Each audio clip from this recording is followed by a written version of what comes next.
United Architects of the Philippines and Professional Practice in 50 seconds. Part of the Implementing Rules and Regulations of Republic Act 9266, also known as the Architecture Act of 2004, replacing the 1979 Document 203.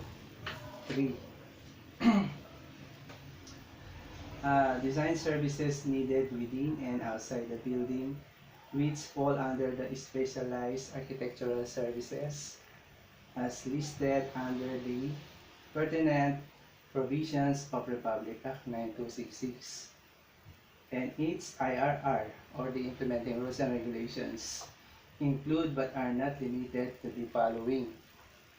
Number 1, architectural interior. Number 2, acoustic design. Number 3, architectural lighting, layout, and design. Number 4, site development planning. Number 5, site and physical planning services. Number 6, comprehensive development planning. Number 7, historic and cultural heritage conservation and planning. Number 8, security evaluation planning. Number 9, building system design.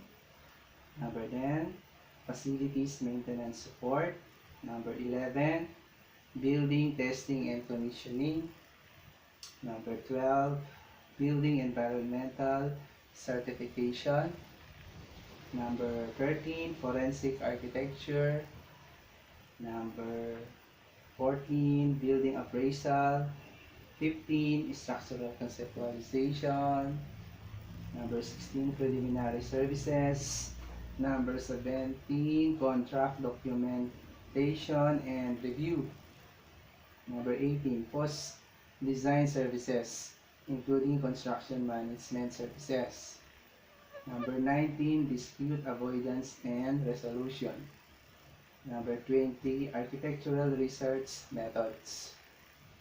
Number 21, spatial building facility planning and design. Number 22, building components. And last, management of architectural practices. Okay.